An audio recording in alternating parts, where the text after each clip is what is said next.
Hello again and welcome to another Warhammer 40k Modding Glory video.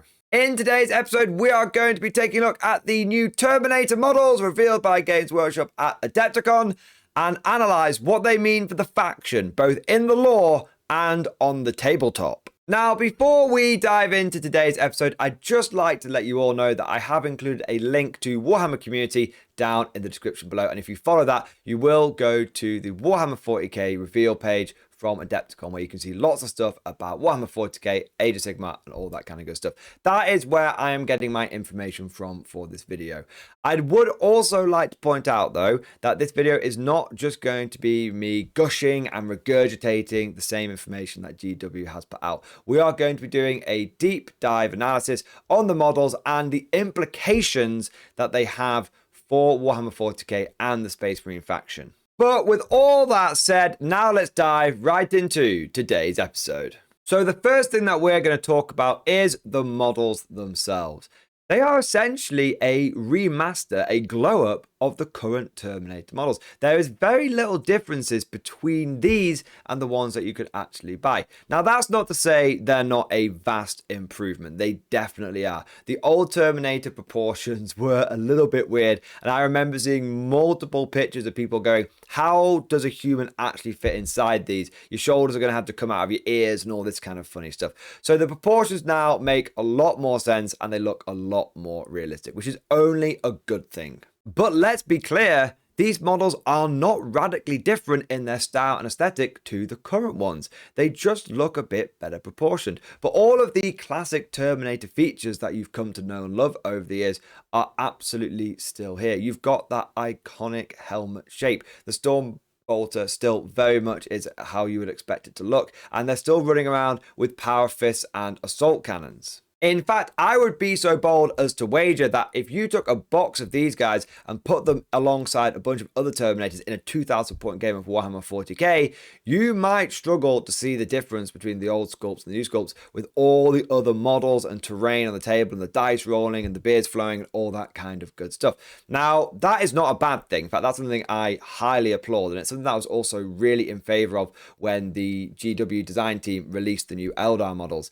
You don't want models that come in and completely invalidate what you've already got. As a collector, that's pretty bad. And especially when you take into account the price of Games Workshop models, you don't want to be buying something that you think in 5 years' time might just look like total shit. You're not going to want to include it in your army anymore. You still want things to be playable and for them to have the same aesthetic as they've always had. If I was a Space Marine player who already owned lots of Terminators, perhaps you're a Dark Angels Deathwing fan, how I would see these new models is not necessarily as a way to replace all of my existing Terminators, but instead you could easily buy a box of these and use them to represent squad sergeants or even characters like Terminator lieutenants or captains. However, to me, the most interesting thing about this release is almost nothing to do with the models themselves, but with what kind of Space Marines these represent.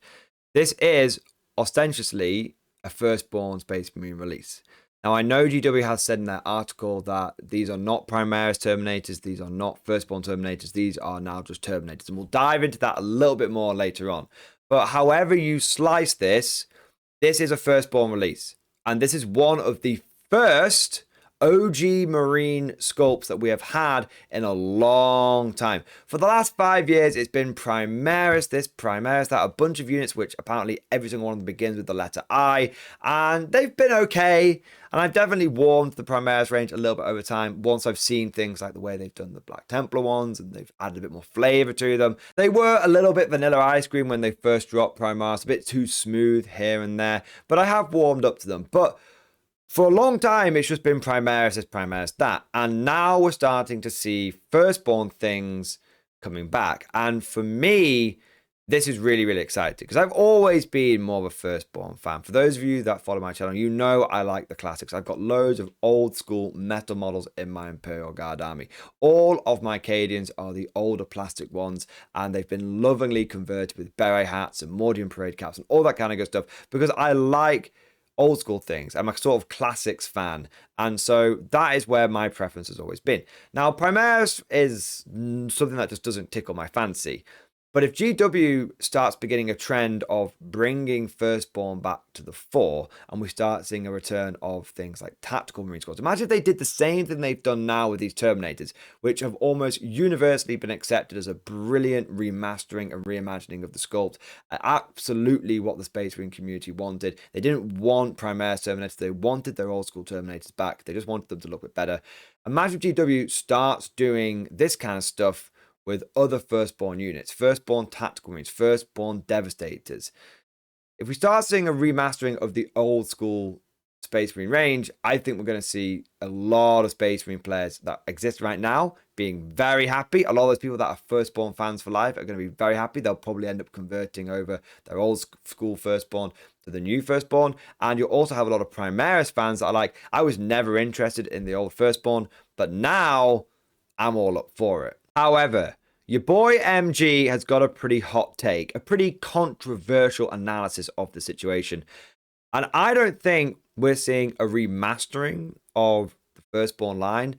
I'm going to say that we might be seeing the end of Primaris Marines, but also the end of Firstborn. I think GW is making a move to get rid of these two separate factions, and instead Marines are just going to be Space Marines again. There's going to be no Firstborn, there's going to be no Primaris. It's just a Space Marine is a Space Marine. Now, I appreciate that is a pretty bold statement to make based off looking at just two models, but hear me out. In the GW article, they said these are not Primaris Terminators and these are not Firstborn Terminators. These are just Terminators.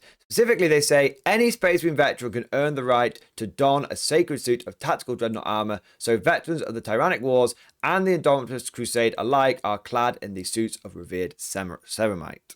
For a lot of people that have joined the hobby in 8th and 9th edition who have only really known Primaris, this is massive. The implication from this is huge, because up until this point, Primaris and Firstborn have been completely exclusionary. This is a landmark moment. This is a landmark statement made by Games Workshop, because this is the first time where they have crossed the streams, where someone from the Primaris side can use something from the Firstborn side. Up until this point, it's always been, oh, Firstborn want to cross the Rubicon Primaris and they want to go and join the big boy club. But this is the first time where we've seen things start going backwards. And this is the first time we've seen where Games Workshop or the Marines have started to acknowledge the fact that not everything in Primaris is better. Sometimes things that are from the Firstborn are actually way better. And they even say not even Belisarius Cawl is able to improve upon this ancient and holy armor pattern. He's been trying for 10,000 years and he can't improve upon it. But it's not just the lore and these Terminators that have made me think that maybe we're seeing the combining, finally the combining, the constituting of the two separate wings of the Marines.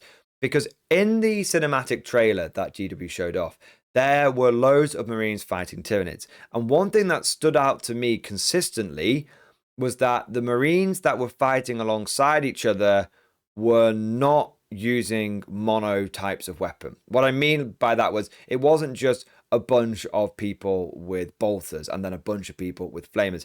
There were actually groups of Marines using mixed weapons. You had a guy with a combi flamer fighting alongside a guy with a melter rifle, fighting alongside a guy with a bolt rifle. There were all these different patterns of Marine that we've come to know, and say love, but we've come to know at least. Oh, I'll stop being the salty guard fan. We've come to know and love over the last 5 years, and they were all fighting together. And previously, when GW has shown these things off, these units have tended to fight in their own little groups in these trailers and in these animations. Now, this is very at odds with how Primaris currently fight. Primaris units always seem to just be featured and seem to be built around this idea that all the plasma guys are going to form Hellblasters, all the jumpy dudes are going to form Interceptors, and all the regular bots are going to form Intercessors. That's how Primaris like to fight. They're very regimented, structured, very Codex Astartes, all that kind of good stuff. But this is the first time that we have seen an Eradicator guy fighting alongside a Tactical Marine guy, fighting alongside a Reaver guy, fighting alongside a Terminator guy, fighting alongside an Intercessor. All of these different units were working together inside a single squad.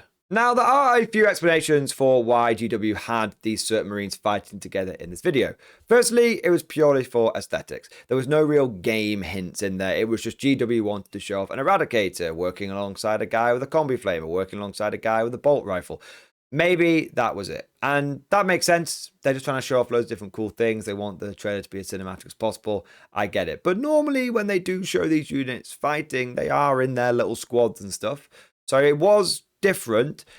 The other reason is it might be what we're seeing is a new unit. They have talked about Indomitus veterans and Tyrannic veterans.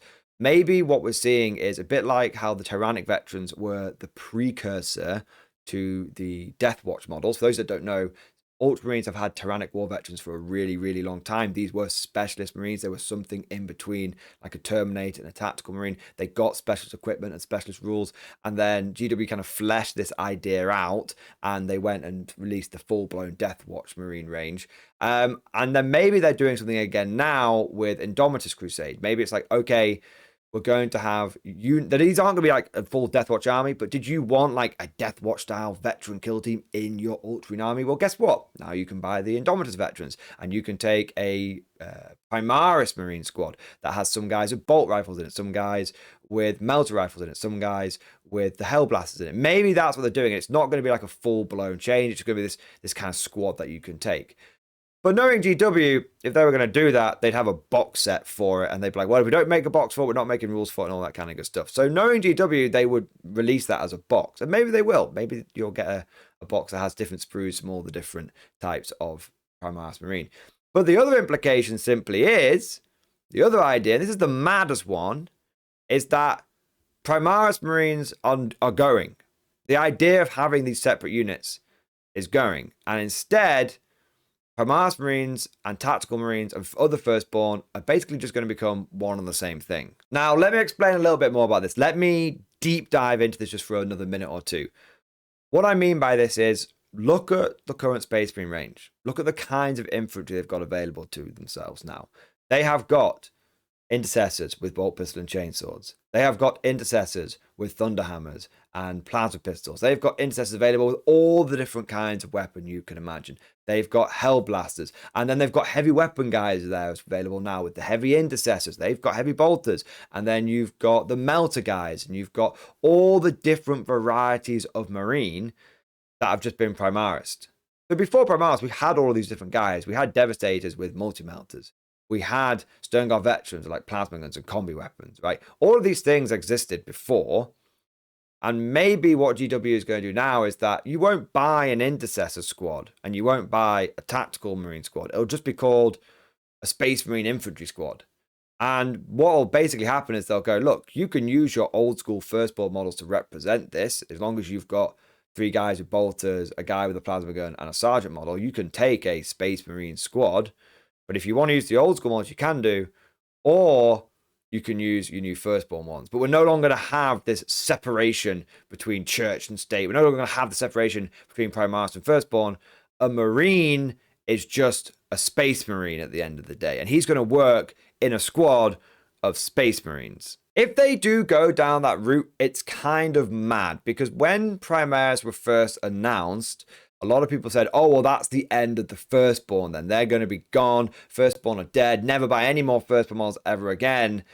And for a long time, those people did seem to be vindicated. I mean, we didn't get any Firstborn releases until we had these Terminators, right? And we always just got more and more Primaris lieutenants and stuff like that. But now, wouldn't it be ironic? Wouldn't it be supremely ironic if it wasn't the Primaris that superseded the Firstborn? It was the Firstborn that essentially reabsorbed the Primaris. The Firstborn way of fighting became the way that you used your Primaris Marines. No longer in these separate units, but instead in these squads that have multiple different weapon options and things within them. For you history nerds out there, it's kind of like how when the Roman Empire conquered the Greeks, but then they got so enamored with Greek culture that essentially from within the empire, Greek culture essentially took over the Romans. It's kind of like that vibe. But let me be 100% clear here, guys. This is not a leak. This is not a rumor. This is pure, baseless speculation, and we could be correlating things that don't even correlate. But it is fun to think about, and it is fun to try and make those calls. But what do you guys think? Down in the comment section below. Do you think the Terminators are going to be a standalone remaster of the Firstborn stuff, and that GW is basically just Primarisifying them, and they're going to come along with the Primaris journey, and all the other old school Firstborn stuff will eventually be left by the wayside? They just gave the Terminators special treatment because they're so goddamn iconic. Or do you think that perhaps this is where GW merges the streams? For a long time, people in the community have been saying that there will be a time when there will be no more Firstborn. It will just be Primaris.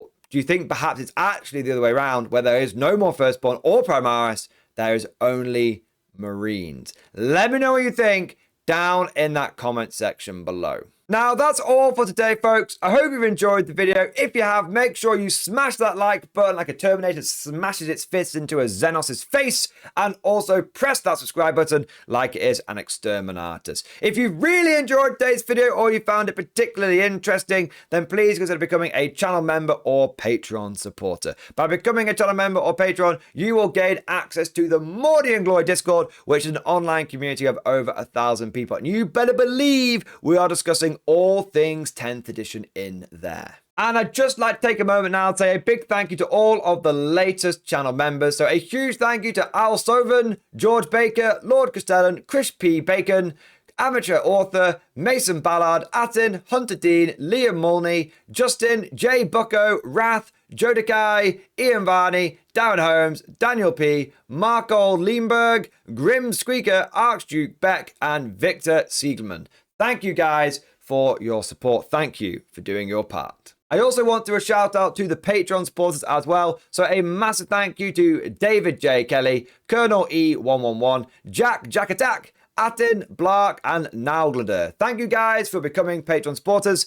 And last but certainly not least, I want to say a special thank you right from the heart to all of my top tier Patreon supporters. These are the War Masters, the people that have gone truly above and beyond the call of duty. So a massive thank you to Alan Blunt III, Bonbon Vert, Mark Panconi, Ridemaster 134-1, Ross Miller, Swordfish Trombone, Zabras, Alex Dengal, John Stubbs, Nick Walsh, Diesel Fox, Tal Tom, and of course, Sly Varney. Thank you guys. Your generous support makes a huge difference, and it's a big part of how I'm able to keep doing the Mordian Glory channel.